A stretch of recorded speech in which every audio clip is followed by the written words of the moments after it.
What's up, guys? This is Ray. Welcome to Asian Filmist, and we're here to talk about the 2014 Japanese film One Third, directed by Shinagawa Hiroshi and starring Fujiwara Tatsuya and Nakashima Mika. And I think One Third is unique because, well, it's a heist movie and it's a heist comedy. You don't get too many of that sort of combination when it comes to Japanese movies. So I thought just the genre alone of this movie was unique enough. This movie is about three dudes. There's Shu, there's Koji, and there's Ken.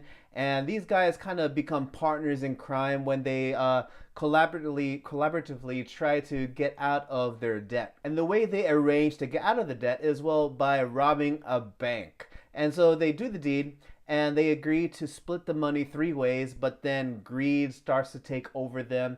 And trouble starts to ensue afterwards. But in the background, actually orchestrating the whole thing, we have this vicious club owner by the name of Hama, who's aided by his leading lady, Maria. And then we also have this loan shark by the name of Shibugaki, and they're all pushing the trio to rob the bank, actually, for their own personal goals and reasons. So I think the premise is kind of simple, but when it comes to where it delivers with the positives, I dig the dialogue. I actually was quite entertained by the dialogue that was featured in this movie. It's fast, rapid fire paced dialogue that comes out of these characters' mouths, and they deliver everything without skipping a beat. It's almost like watching a Tarantino movie. It's just rapid fire, and I think what really makes the delivery of these lines unique is, well, there are a lot of long cuts that feature the characters just jabbering away and just talking.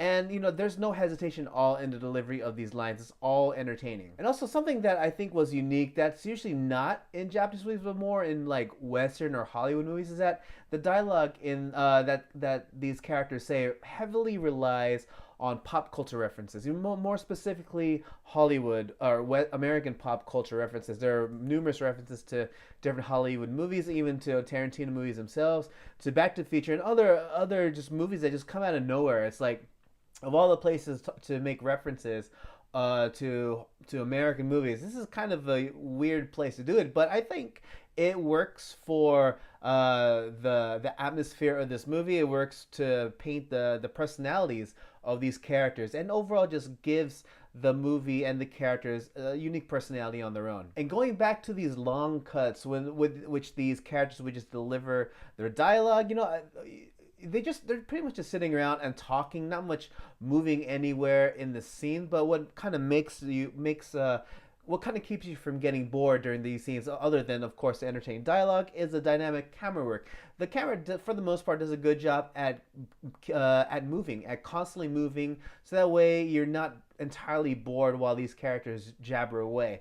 And but sometimes, admittedly, it does get a little bit too dynamic, especially there's a few scenes where the camera just rotates around the characters while the characters are, for example, sitting on a sofa. The camera just rotates 360 degrees around them, and at times it can be a bit dizzying because I feel like it moves a little bit too quickly and it becomes quite a blur. So that way, if you're just focused on one area of the screen for too long, you might get a bit dizzy. Another thing I dig about One Third is just the overall presentation of the story, the way the planning of the heist was introduced to the audience, and overall just the reveal of all the plot twists. There are numerous plot twists in the story, and everything is just fun. Like I keep saying, everything is just fun and entertaining. And the way they do it, you start the movie at the middle of the story. Like the very first scene is pretty much after they had robbed the bank, and they're kind of going over what happened in the bank. So you're just kind of already thrust into the story. And then bits and pieces throughout the remainder of the runtime, you get a little bit of what happened leading up to the heist. I forget exactly how long until the heist, the story would actually start. But then you get introduced to bits and pieces of it, all the while kind of weaving the beginning parts of the story with everything that happens after the bank heist, and it makes for an interesting way to reveal information. I also dug the characters. The characters here were extremely entertaining. I think each character that was featured was unique in its own right, as I said previously in this video. And everyone provides comedic relief in some sort of way. Like you have Koji, he's kind of like the muscle of the group, although he's kind of a dunce. He's kind of like that, not big and stupid per se, but kind of like all brawn and not much brains. And all he can think about is just what he wants to do with the money is just go and get girls and just feel up on their boobies for some reason. And then you have Ken, who speaks with a Kansai dialect, and he's kind of like. I guess just having someone with a Kansai dialect for some reason just sounds funny already. Just because you associate that kind of accent to comedic relief already. But then you have Fujiwara Tatsuya's Shu. He's probably the only one who's not really comic relief. He's kind of like the cool-headed lead guy, but I think he's just to balance out the amount of everything ridiculous that's happening around him. I think overall, all the characters just had great chemistry, bouncing back and forth between each other.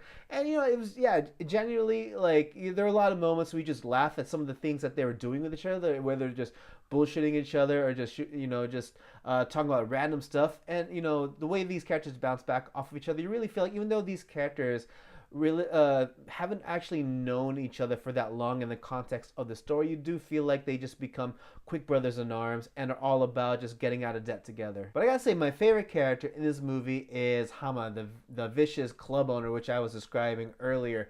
And he's played by Kubozuka Yosuke, and he has one of his most entertaining roles in all his filmography in this movie. I mean, first you meet him, you think he's a typical crime boss. He's not actually a crime boss. He's a club owner, but then he has some scenes that just totally badass, just out of nowhere.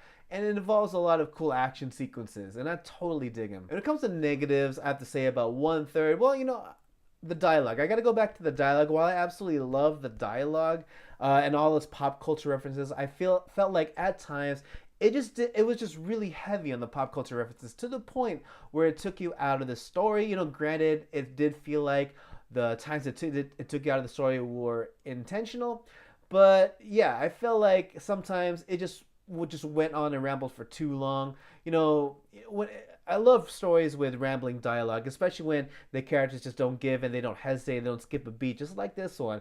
But then I think there comes a point when it's just a little bit too much and you just want to get back to the main story. But the more I think about it, maybe it wasn't all that bad. I genuinely was entertained by it. But something I was definitely not feeling was the ending of the movie. I'm not talking about, there is like a small post-credit stinger in this movie, but I'm talking about the very last moment when you had the three guys interacting with each other on screen, and it was just very anticlimactic. There was no closure at all, and I felt like they could have done a much better job at crafting an ending. But overall, what do I have to say about 1/3? It is a very fun movie to watch. If you ever seen Shinagawa's other movie, Dead Man Inferno, you can kind of have an idea of the kind of the kind of comedy that's featured in this story.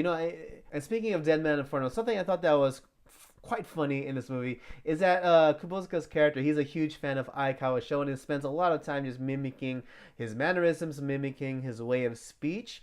But you watch Dead Man Inferno and they're actually both in the movie. Aikawa Shonen plays the lead character and Kubozuka plays kind of the perverted cop. But it's just funny that they're Shinagawa, you can tell he has his circle of homies that he just likes to troll and bullshit with, and also just feature in his films altogether. But anyways, going back to 1/3, yeah, it's a lot of fun. If you enjoy movies with a lot, not mystery per se, but with a lot of secrets, fun secrets, and plot twists that get unraveled as the story goes through in a very excellent way, this movie is for you. This movie is a lot of fun. There's a lot of entertainment value, and I definitely recommend it to watch. I think if you watch it, you'll appreciate the kind of entertaining characters which fill up the screen, and also just the energy, the overall energy that's featured in the story and its script, and just the way everything pans out throughout the story. It's just a lot of fun, a lot of energy. Enough of me rambling. Just gotta check it out. But yes, those are my thoughts on 1/3. What do you guys think? Please let me know in the comment section below. If you enjoyed this video, please leave a like, and if you are new to my channel, please subscribe. And if you really dig my content, please know you can support Asian Films via Patreon from as little as $1. And yeah, that's about it for me, guys. And as always, everyone, thank you so much for watching, and hope to catch you all again in the next video. Take it easy.